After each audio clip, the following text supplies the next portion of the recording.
कहानी की शुरुआत थाईलैंड के एक छोटे से परिवार से होती है। वृद्ध महिला का नाम मंजू है। उसके 3 बच्चे हैं। सबसे बड़े बेटे का नाम कियांग है, जो बहुत अच्छी नौकरी में है और खुशहाल परिवार है, जिसमें उसकी पत्नी और एक छोटी बेटी है। वह शहर के उन्नत रेसिडेंशियल कॉम्प्लेक्टेड में रहते हैं। यह मंजू के दूसरा बेटा अलग अलग बिजनेस में घाटा होने की वजह से वह गले तक कर्ज में डूबा हुआ है और किसी तरह छोटे मोटे काम करके अपना गुजारा करता है। मंजू की एक बेटी भी है, जिसका नाम सिया है। उसका पति अब इस दुनिया में नहीं रहा। वह सुपरमार्केट में काम करती है। उसका एक बेटा है, एम, जो फिलहाल अभी बेरोजगार है और सारा दिन फोन और कंप्यूटर में लगा रहता है। हालांकि 3-3 बच्चे होने के बावजूद मंजू अपने इस पुराने घर पे अकेली रहती है। समय के साथ तीनों बच्चों ने इस घर से विदा ले लिया, लेकिन हफ्ते में एक बार वह जरूर अपनी माँ से मिलने आते हैं। और साल में ऐसा एक दिन आता है जब पूरा परिवार अपने पुरखों को याद करने के लिए पारिवारिक कब्रिस्तान में जाते हैं, जहां उनके पिता, दादा और परिवार के बाकी सदस्य मौत के बाद चैन की नींद सो रहे हैं। वह फूलों की सुगंध और पटाखों की आतिशबाजी के साथ उन्हें याद करते हैं। मंजू भी अपने जाने के बाद ऐसे ही किसी जगह पर समाधि लेना चाहती है। तभी उसके छोटे बेटे सोए ने कहा, मालूम है, ऐसी जगहों पर कब्र बनवाने के लाखों रुपए लगते हैं। अगर तुम मुझे कुछ लाख रुपए दे दो तो मैं उससे अच्छा सा बिजनेस करूंगा और उसके मुनाफे से तुम्हें यहाँ एक कब्र खरीद दूंगा। जिस पर उनकी माँ मंजू बोली, पहले जो लाखों रुपए ले चुका है वह वापस कर। इतना कहकर वह अपने नाती एम को बुलाती है, काम में हाथ बटाने के लिए। लेकिन कान में हेडफोन लगाकर गेम खेलने की वजह से एम को कुछ भी सुनाई नहीं देता, और अगर वह आया भी तो एक भी काम ढंग से नहीं कर पाया। जिस पर नानी बोली, अभी तक तुमने एक भी काम करना नहीं सीखा, सिर्फ गेम खेलने से कुछ नहीं होगा। जिसके जवाब में एम कहता है, वो तो शुक्र करो कि मैं आया हूं। अंकल कियांग की फैमिली को देखो, वह तो यहाँ कभी भी नहीं आती। तभी अंकल कियांग वीडियो कॉल में माँ से अपनी पत्नी और बेटी की बात करवाते हैं। उनका कहना है कि बेटी के बीमार होने की वजह से उनकी पत्नी नहीं आ पाई, लेकिन यही बहाना वो पिछले कई सालों से देते आ रहा है और अब माँ को उसके कहे पर भरोसा नहीं। थोड़ी देर बाद मंजू ने एम को अपने प्रियजनों के कब्रों पर फूल बिखेरने को कहा, जो काम भी एम बड़े बेजार तरीके से करता है। जो देख नानी गुस्सा होकर कहती है, जब तुम्हारा कोई प्यारा चल बसेगा तब तुम इस काम की कद्र जानोगे। लेकिन नानी की बातों को अनसुनाकर रैम वापस से अपनी गेम खेलने में लग गया और वहां फूल बिखेरते हुए नानी चक्का खाकर जमीन पर गिर पड़ी। उन्हें तुरंत हॉस्पिटल लाया गया, लेकिन वहां पर भी एम, कंग और सोए अलग अलग बहाना बनाकर जल्दी ही हॉस्पिटल से निकल गए। अब यहाँ रात के वक्त एम ऑनलाइन वीडियो गेम खेल रहा था। तब उसकी माँ ने आकर कहा कि इन 2-4 व्यूअर से तुम्हारी जिंदगी नहीं चलने वाली। आगे उन्होंने बताया कि उनकी माँ को लिवर कैंसर हुआ है और उन सब ने तय किया है कि वह इस बात को उसके नानी से छुपा कर रखेंगे, नहीं तो कैंसर की बात सुनकर वह बहुत घबरा जाएंगी। और अब बीच बीच में समय निकालकर सभी को उनसे मिलने जाना होगा, और तुम्हें भी, क्योंकि उनके पास अब बहुत ज्यादा वक्त नहीं बचा। जिस पर एम कहता है, अगर मुझे ले जाना है तो मोटे रकम लगेगी, क्योंकि मेरा समय बहुत कीमती है। थोड़ी देर बाद उसकी चचेरी बहन मुई का फोन आता है। वह बताती है कि उनके दादाजी का टीवी दोबारा खराब हो गया है, तो कल सुबह सुबह आकर इसे बना दे।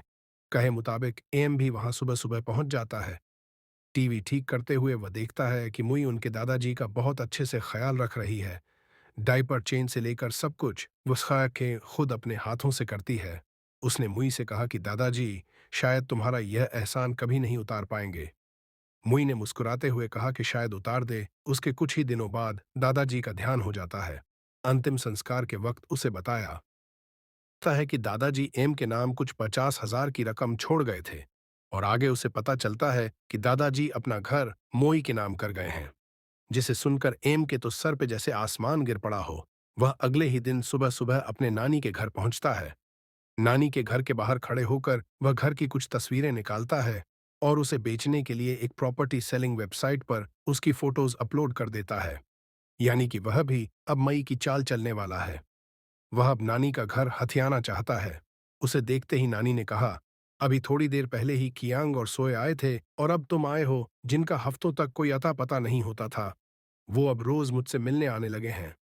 एम कहता है वो अपने नानी को बहुत मिस कर रहा था, इसीलिए उनसे मिलने चला आया, और साथ ही वो उनका पसंदीदा मांस भी लेकर आया है। जिसे सुनकर नानी ने कहा, कि उन्होंने सालों पहले अपने इष्ट देवता की प्रतिज्ञा करके मांस खाना छोड़ दिया था, लेकिन आज उन्हें मछली खाने का बड़ा मन है। यह सुनते ही एम अपने नाने की पसंदीदा दुकान से मछली लेने के लिए निकल गया, लेकिन वहां जाकर देखा तो लंबी लाइन लगी थी। इसीलिए जल्दबाजी में वह बगल वाली दुकान से मछली ले गया, जो कि बासी और ठंडी थी। जिसे देखते ही दादी ने कहा, तुम इतनी जल्दी मछली कैसे ले आए? पिछले 40 सालों से मैं उनकी ग्राहक हूं और वहां हमेशा लोगों की कतार लगी रहती है।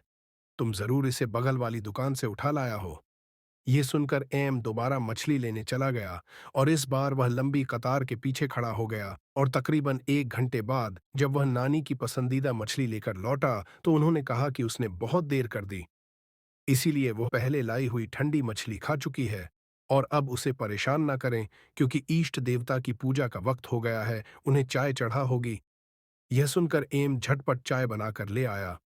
यह देखकर नानी ने पूछा कि तुम इतनी जल्दी चाय कैसे बना लाए? एम ने कहा, माइक्रोवेव में। यह सुनते ही नानी गुस्सा हो गई। उन्होंने कहा, इष्ट देवता के लिए चाय चूल्हे में पकाई जाती है।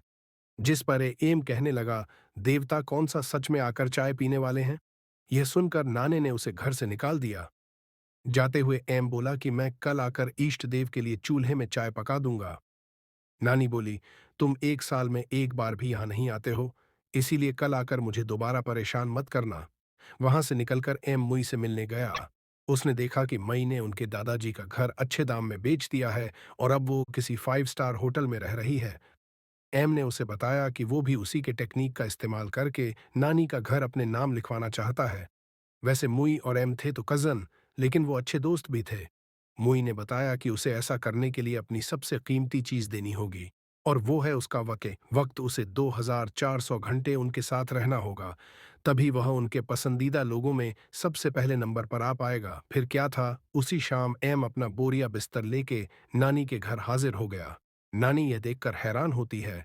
उन्होंने उससे पूछा कि तुम लोगों को हो क्या गया है, जो महीनों मुझसे बात तक नहीं किया करते थे? वह रोज आकर मुझसे मिलने लगे हैं। अगर तुम उसका सही जवाब दे दो तो मैं तुम्हें यहाँ रहने दूंगी। इसीलिए मजबूरन एम को नानी को बताना पड़ता है कि उन्हें कैंसर हुआ है और अब उनके पास साल भर से ज्यादा वक्त नहीं बचा। लेकिन उन्हें हताश नहीं होना चाहिए। याद है, हमारे पड़ोस में एक अंकल रहा करते थे जिन्हें कैंसर हुआ था और डॉक्टर ने कहा था कि वो 1 साल से ज्यादा नहीं बचेंगे, लेकिन वो 10 सालों से जिंदा है। इसीलिए मैं अब से आपके साथ रहूंगा और आपकी देखभाल करूंगा। नानी ने उसे वहां रहने की अनुमति दे दी। यह सुनकर एम बहुत खुश हो जाता है और वह नानी से कहता है कि कल से वो उनके साथ काम पर भी जाएगा। नानी बोली, तब तो फिर कल तुम्हें 5 बजे उठना पड़ेगा। भोर 5 बजते ही फोन के अलार्म से एम की नींद खुल जाती है।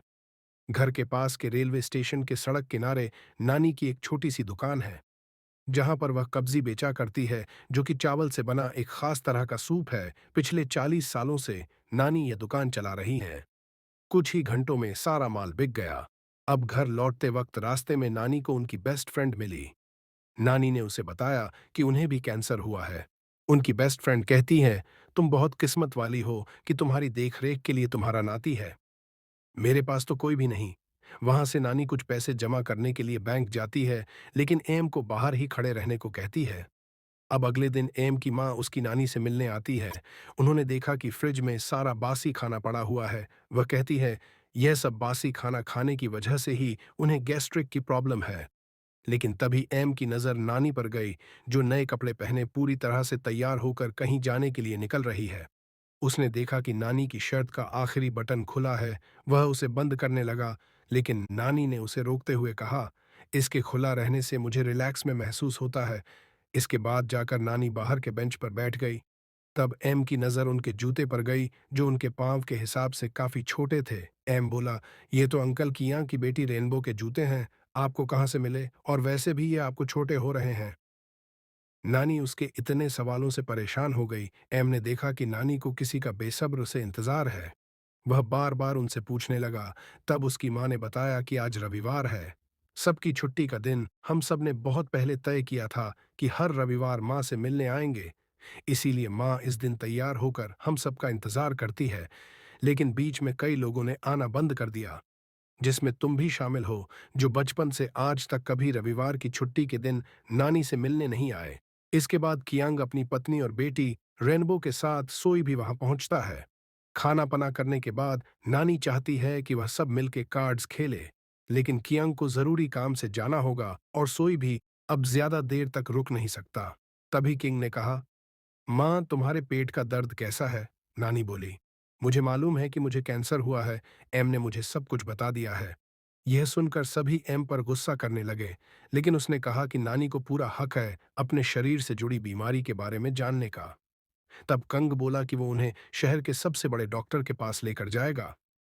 एम की माँ जिया ने कहा कि वह माँ के पास रहकर उनकी सेवा करेगी और सोए बोला कि वो माँ के बाद की पाइप ठीक कर देगा। अगले दिन जिया सुपरमार्केट का सारा काम छोड़कर माँ को एक्सरसाइज कराने के लिए स्विमिंग पूल लेकर आती है। एम नानी को बता देता है कि माँ अपना काम छोड़कर आई है, जिसे सुनकर नानी गुस्सा हो जाती है और कहती है कि वह नहीं चाहती कि उसके पास कोई भी अपना काम छोड़कर आए। इसीलिए अगली सुबह एम नानी